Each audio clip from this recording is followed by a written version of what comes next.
All right, excellent. Well, perfect. Thank you very much. And thank you very much all for inviting us. So this is going to be a tandem talk today. With me is also Anirban Ray.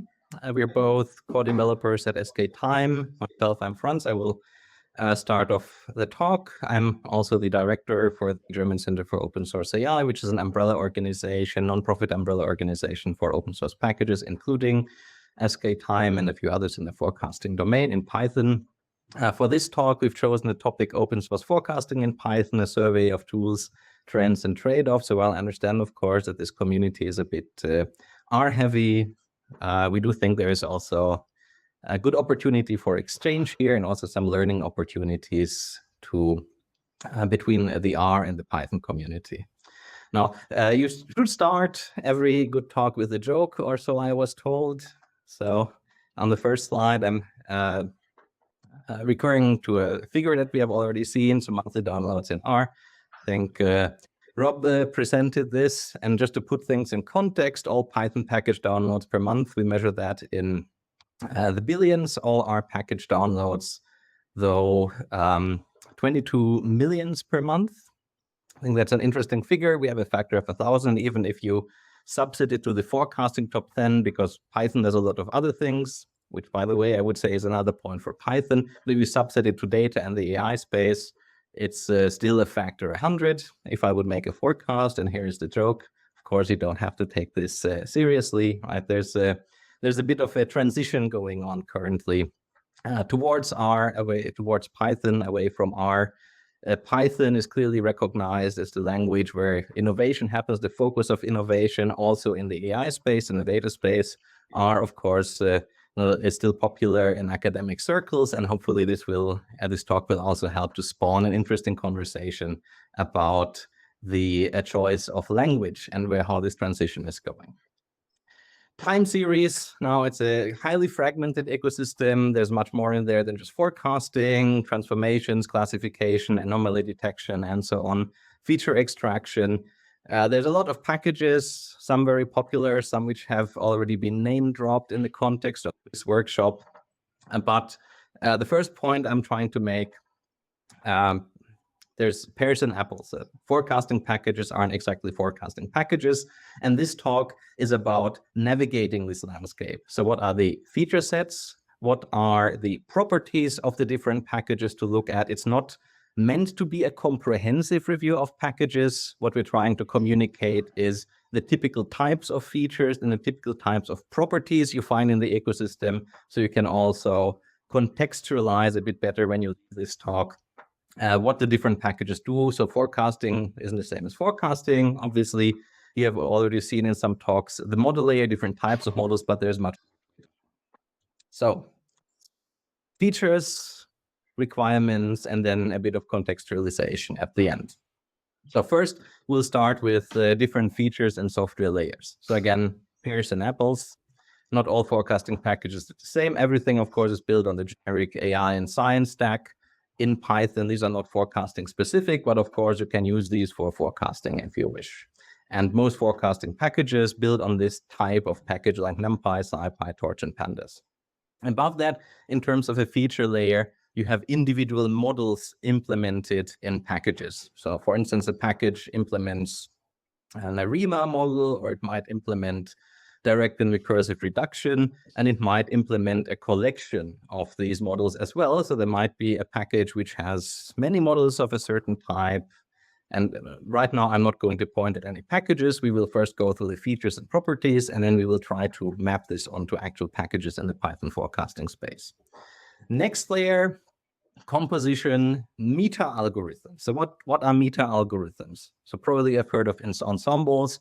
You've heard of probabilistic forecasting, but a meta algorithm is an algorithm in its own right, which takes primitive algorithms and puts them together to a more complex algorithm.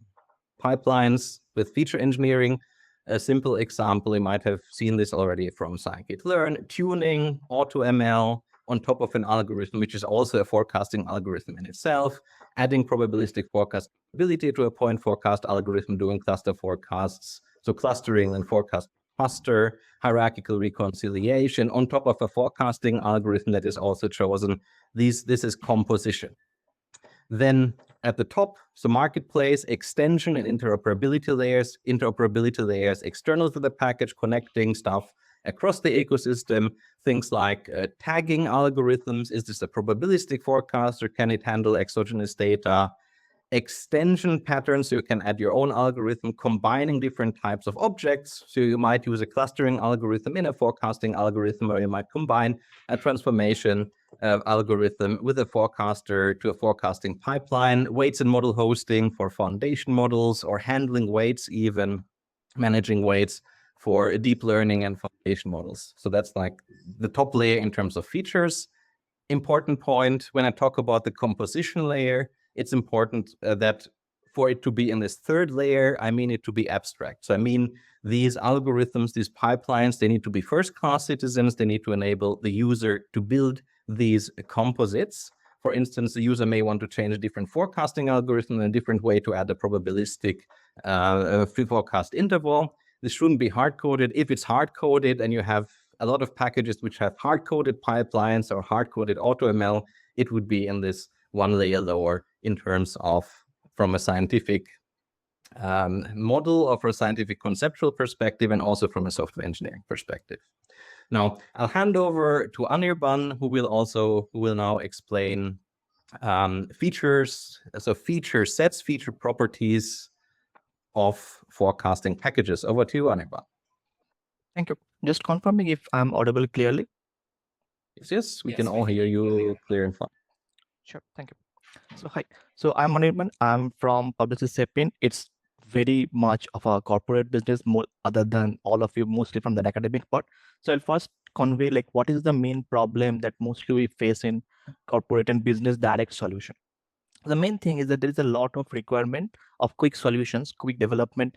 I want to do this. A business want to use a model. They suddenly hear a new algorithm name. I want to use that set of that algorithm. Can we quickly switch? Can we try a new variety of data? I have this data which we are trying to forecast. Let's say suddenly I want to change from just sales forecasting to also change from both sales and revenue separate forecasting, just in case I want to see the quantity and price if there is match.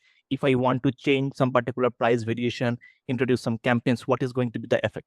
So in this way, there's a much variation that happens real time over time. And this sort of things we cannot directly handle if we just focus on the algorithm part of it. So I've seen the first two sessions of the today's workshop. So when we use different algorithms in an interactive way, so let's say in a Jupyter notebook or R notebook, or in some other way, when we're directly interactive, we know what is the data set, what are the properties, we can control a lot of the features. But when we do not know, there's a lot of variation that we need to make on the fly. For example, given the data, we need to know immediately whether we want to restrict ourselves to all models, or maybe only univariate only, or only univariate multivariate composition. In that way, we need to switch between different models, preferably without changing any user interface at all, so that user can change between different models, maybe not just model, even the pre-processing steps, because different models will have different assumptions. Maybe some only work with stationary data, any amount of non-stationary they cannot handle at all. So in that case, we need to identify that and on the fly determine how do we determine what are the defined types of non-stationary present in the data, address it accordingly before we pass on to that particular model, and then maybe go into the AutoML pattern, etc. So in this way, we have a lot of user point of view problems that we need to solve.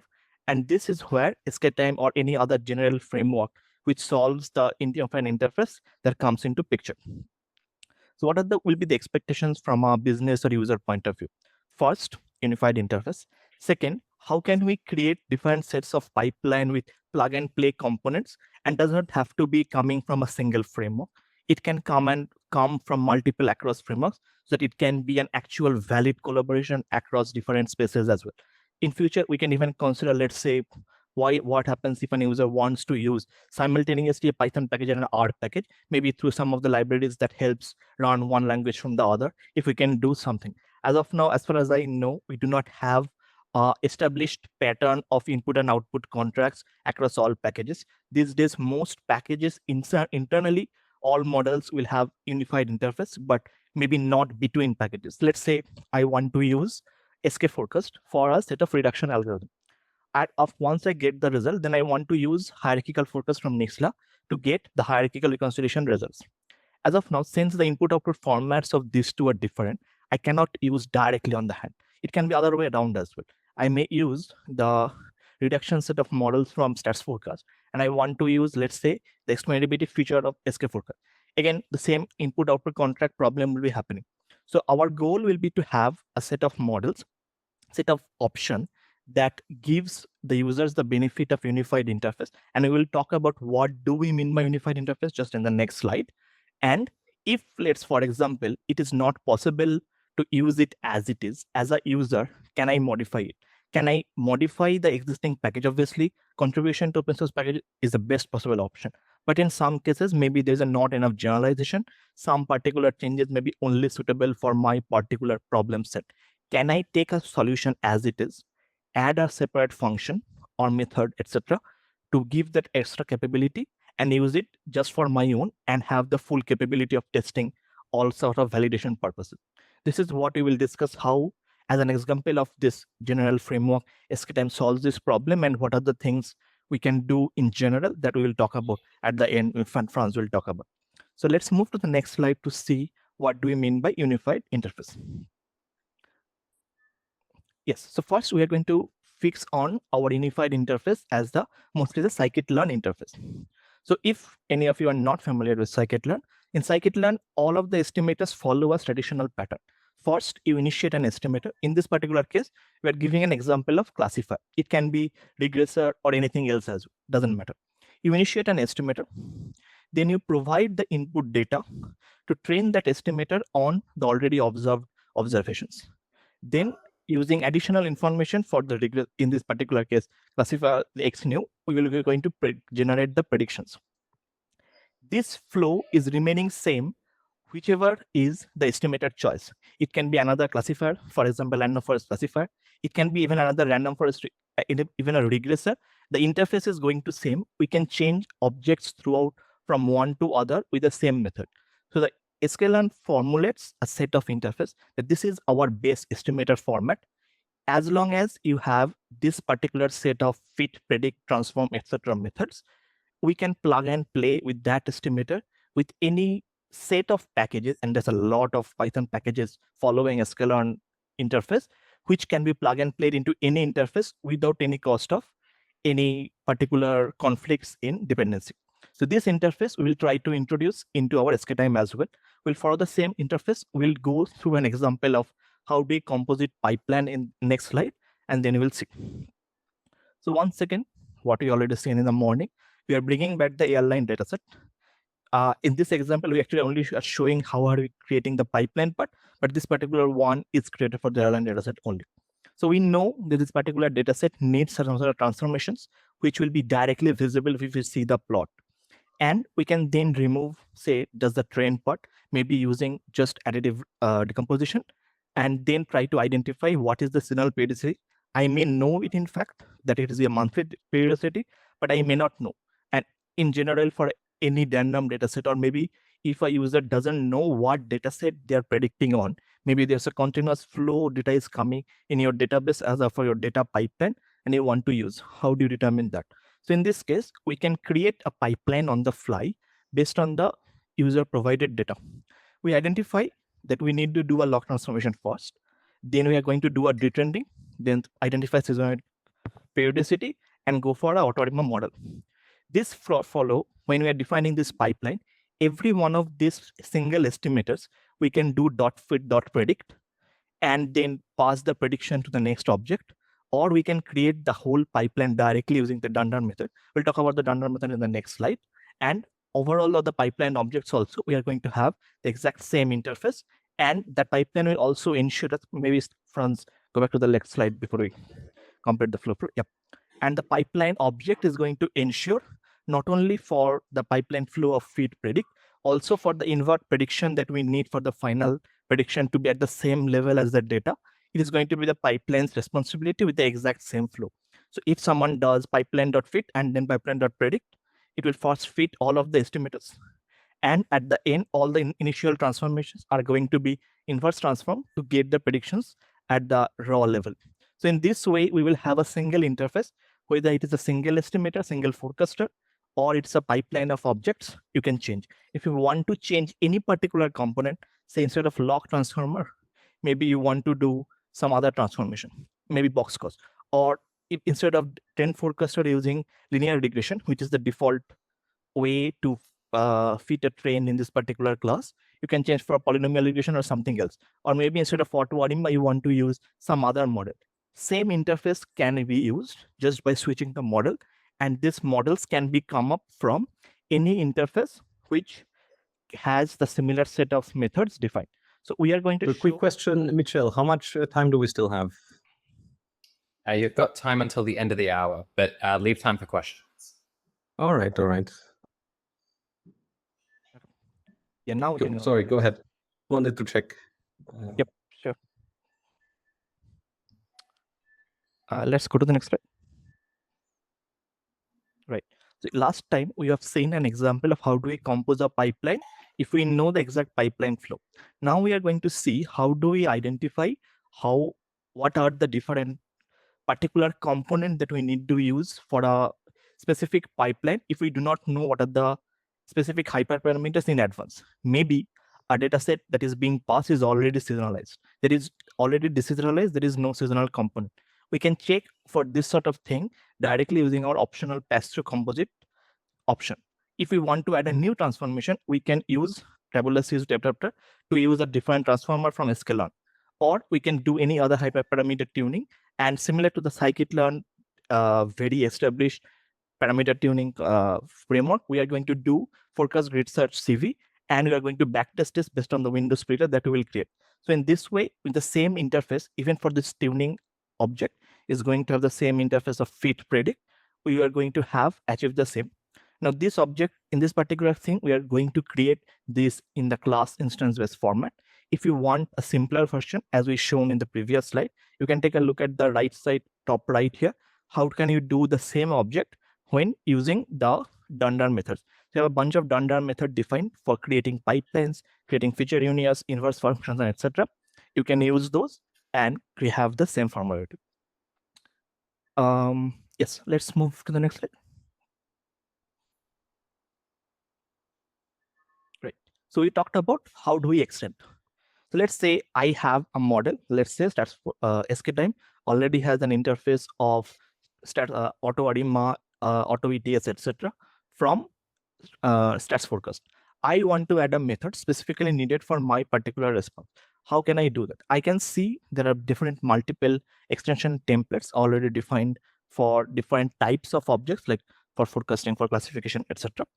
I can pick the extension template. I can write my own forecast from scratch, or I can extend a direct estimate, which will be available as with the capability of inheriting it further, an additional test that I can add for my own. And I will be able to use the existing testing functionality of check estimator and check what are the things I want to test for existing test functions defined in the framework, or the additional function I want to add for my particular validation constant.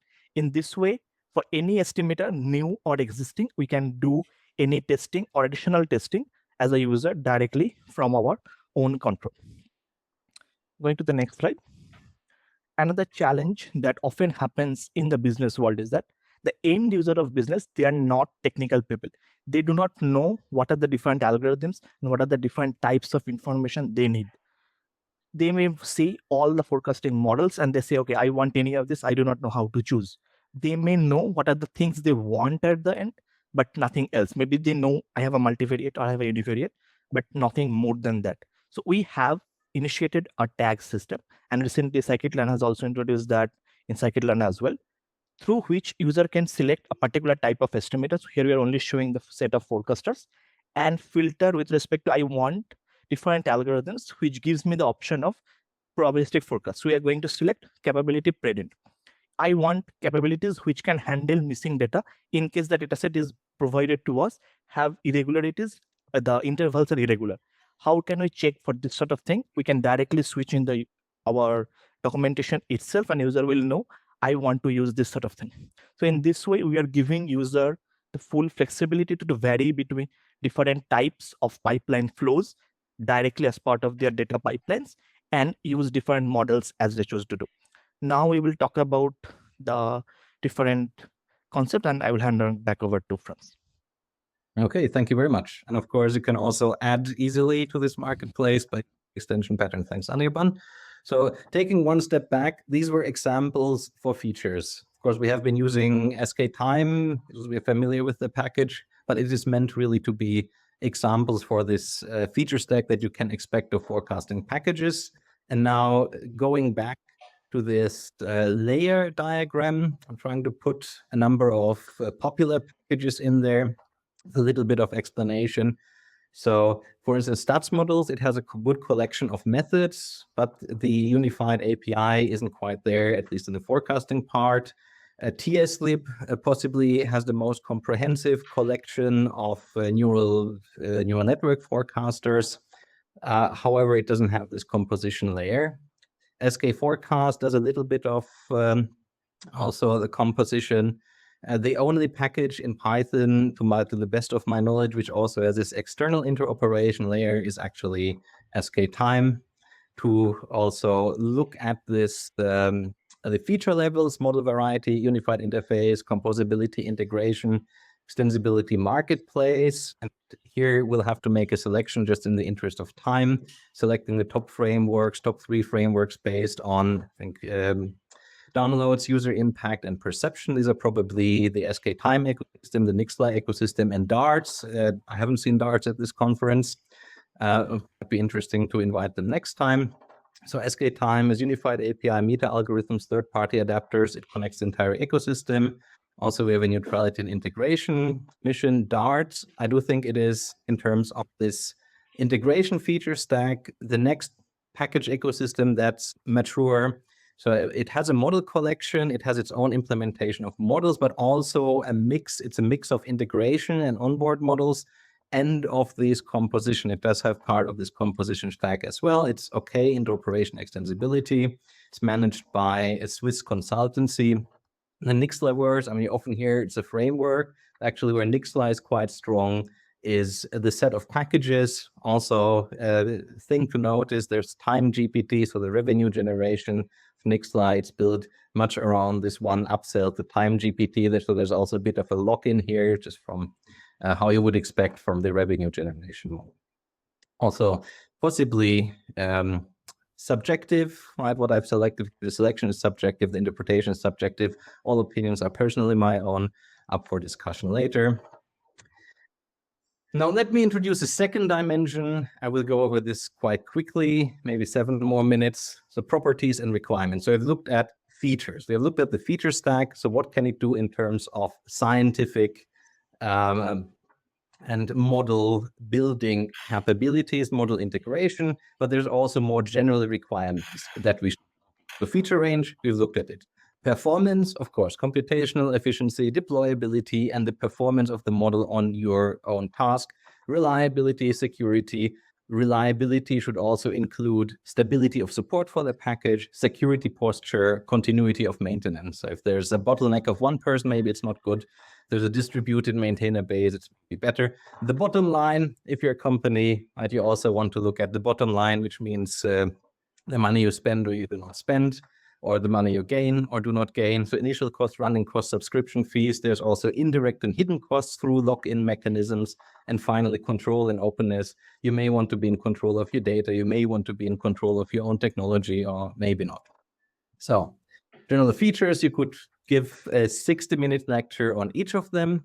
One point I want to add, governance, open source governance. So all of these points, I think, are crucially impacted by who owns the open source package, how is it run? And to illustrate that, I will try to show this in a stylized example. So no finger pointing here, just creating a stylized bad example without having any one specific party or company in mind.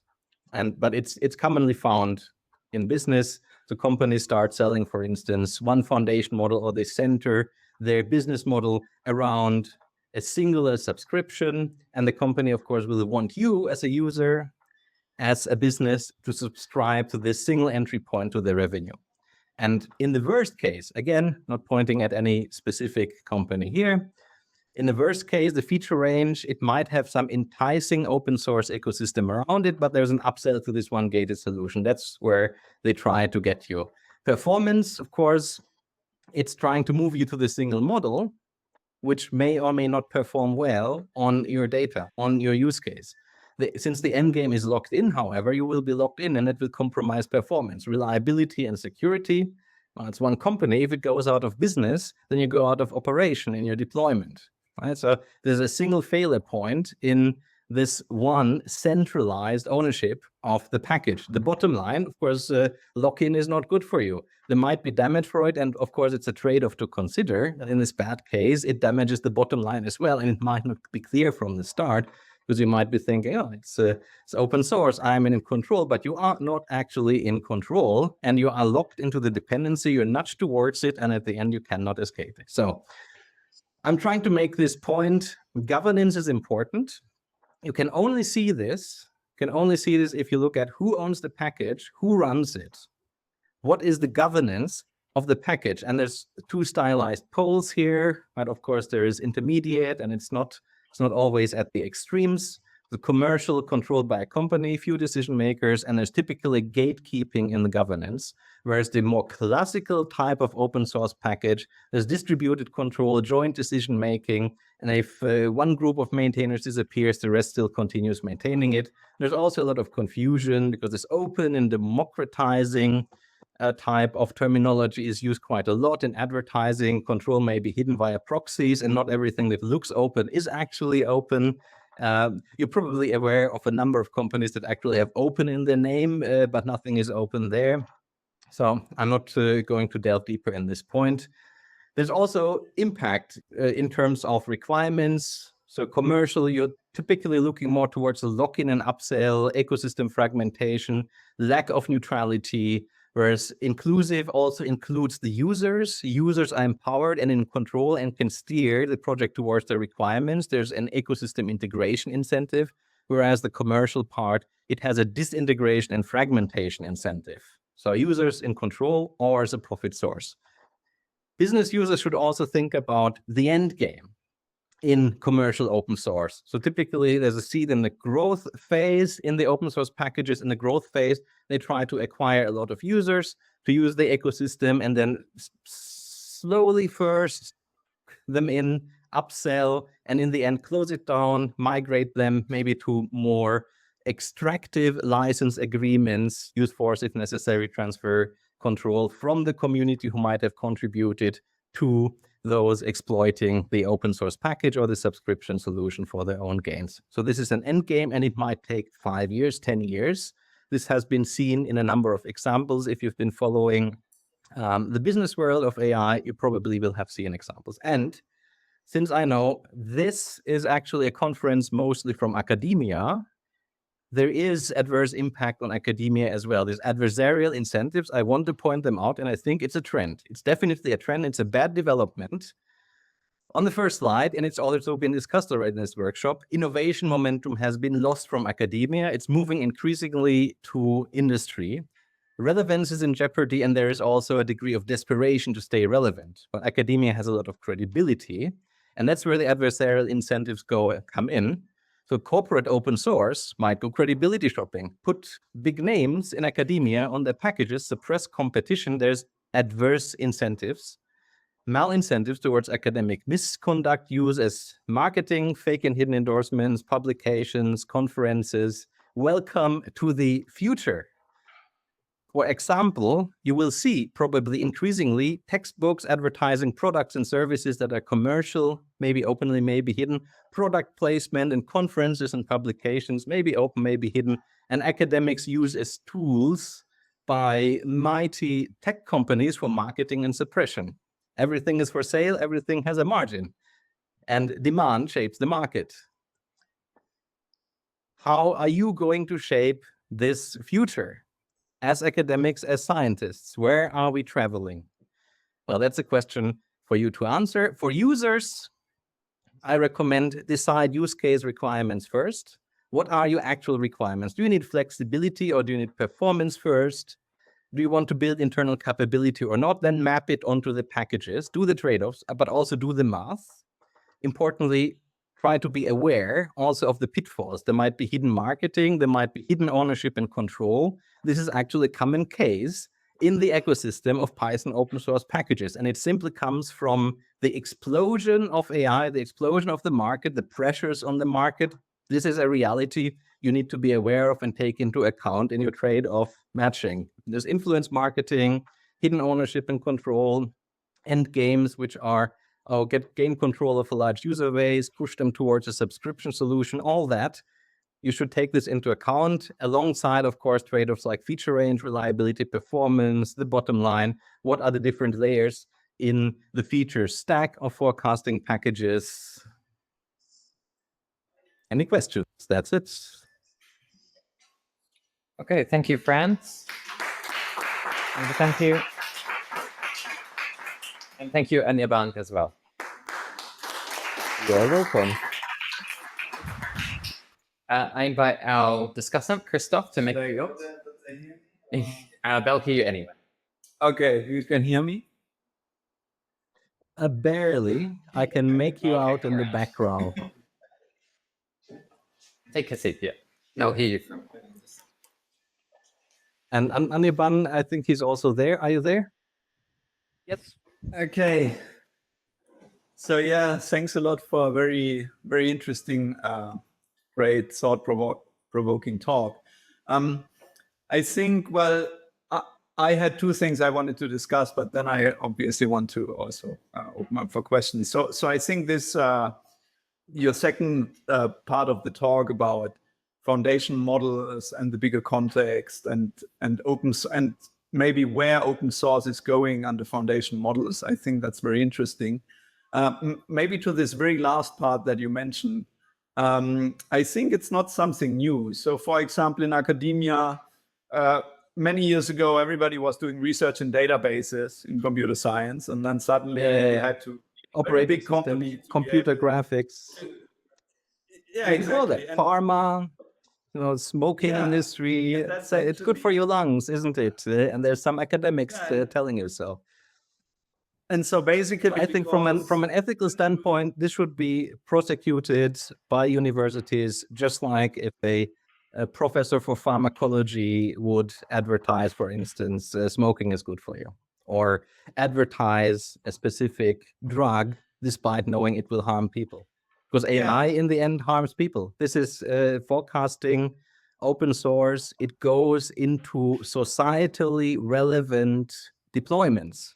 We have it in sales and marketing. We have it in the public sector. We have it in transport and energy. So it's doing damage.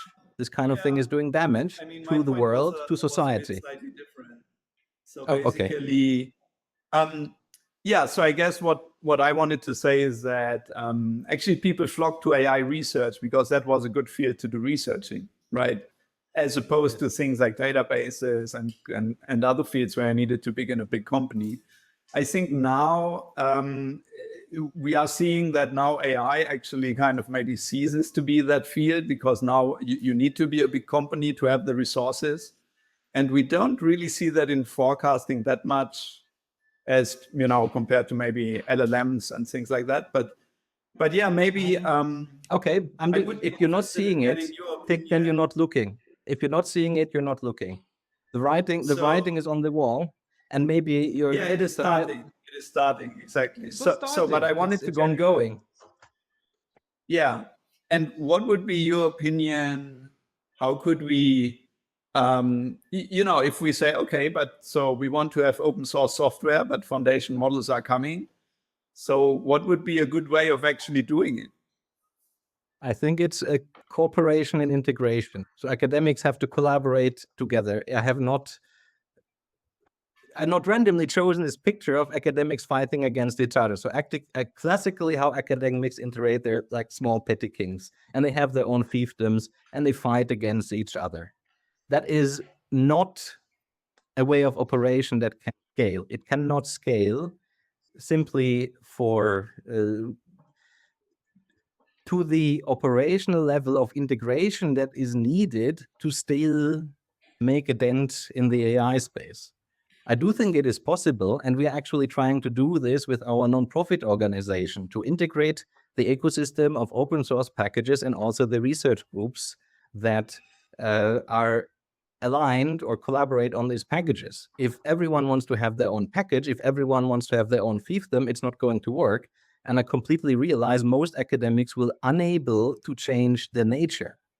Right? So most of academia will probably be unable to change the nature in not being collaborative, but being competitive and actually adversarial, academic against academic. That is what has to shine. The level of integration and the level of collaboration, but also meaning it and not just seeing it as part of a power play. And I think it's something you see in other areas, for example, physics, like experimental physics. They all collaborate in very big physicists projects. can do it. So if the physicists can do it, then why can't the statisticians do it? I'm often asked it. Why the I mean, of course, you cannot eliminate competition entirely, but you have AstroPi. I think AstroPi has been a great inspiration for us, how many people can collaborate in the open source space. Look at the governance. It is perhaps one of the most integrative, expansive, and mature governance models for open source. And I think that has to happen also in the neutral space. So neutral meaning not backed by a particular corporate interest. Of course, companies can be involved, but they shouldn't try to take over the direction things are going. And that is definitely happening in the AI space, where academics become decoration and not setting the agenda. So maybe because we don't have so much time, I think, well, one thing I wanted to do is I wanted to go a bit more back to just, SK time and the more hands-on discussion. But before we do that, maybe also just if anybody has a question, I mean, I don't want to just... Yes. So on the open source comment, I agree with you that open source should belong to a community or a non-profit organization. A company-driven open source is not really open. But in the second comment about academics is that it's poor, I would say it's respectful critics between academics is not really fight. And that's how science evolved. I mean, when you write a paper to a journal and you get very hard... Yeah, that's not what I mean. That's not what I mean. No, if it's respectful criticism, you don't shoot the messenger.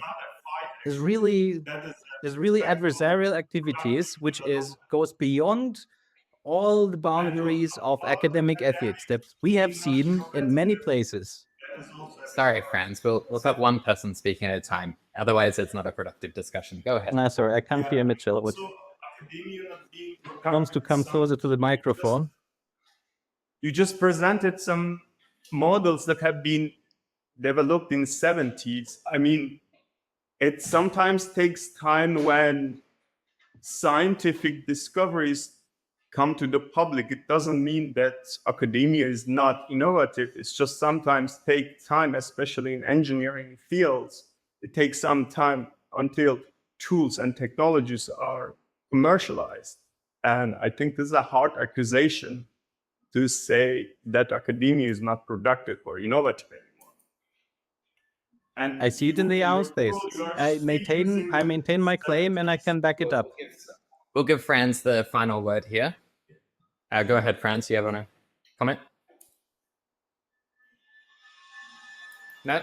So I think this is what you're saying, which you're generalizing too much. I'm not saying academia is not productive.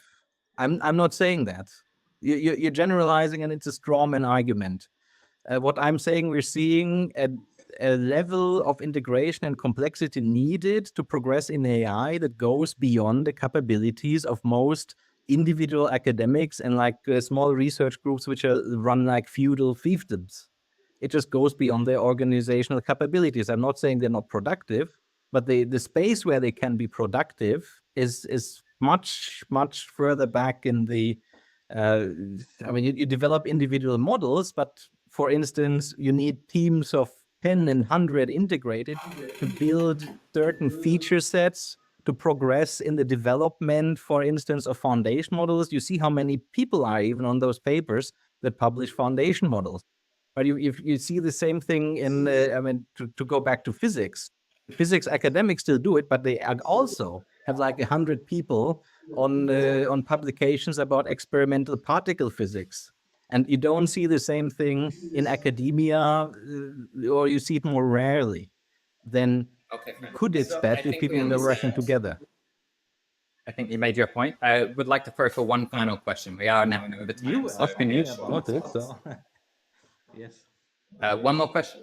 I might have a question. Pablo? Come here. Thanks for the talk, and I think that you made very good points, and you have articulated, in my view, the problems correctly.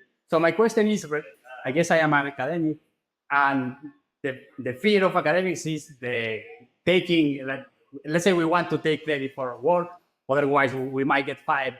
So I wonder, in your governance system, is there is some way of helping academics with that? Let's say I spend 2 days writing an implementation of my model for SK times, and then it is basically 1 week of research time if you are a 20 academic. So I have 20 or 30 weeks that I can work every year, so it's 10% of my time. Yes. So that, I guess, my question, I see where I'm going, right? So is there any... Yeah, I mean, there's bottom-up and top-down approaches. I can see where you're going, and so if I can try to repeat it, how do we actually encourage academics to collaborate? And specifically, how do we encourage academics to collaborate through open source? So one option we're looking at is working through affiliation and tax deduction. And this is something we're working on, but in principle, you can tax deduct charitable activities. So that's something that works for people who in their day job don't work on open source. It's more complicated for academics because there you would say, well, it's actually your day job to work in the interest of the public. Another option, of course, is to somehow pass down the benefits of this integration or to point out the benefits. So if you spend those 2 days, then you see those download numbers. Your research will get much more exposure. You get in through the communication channels, you enter in direct contact with people from companies who might be asking you about your model, or who might be asking you about to, maybe you want to participate in an applied or consultancy setting. And that, of course, gives you money in the first place. It takes time. But it can be translated to things like research projects or, so with a bit of care, also longer research engagements. Then top down, I think academics should also lobby for this. They should go to politicians, they should go to decision makers and say, this is not just ethically good. It is, open source is recognized as a key asset for the success of nation states by now, because this is what AI is built on. So please, not just enable, so it's not just a Mother Teresa thing, it is an existential question for economies that we actually give academics this opportunity. So that's like the top-down approach. I know many academics, they're influential. They talk to decision makers. So this... Thank you very much. We are out of time, so we're going to end it here. I'm sorry. Well, Not a problem. out of time in many ways, yes. It was a pleasure to talk and meet you all, even though it hasn't been in person. It's a thank you. Thank you, Franz. Yeah.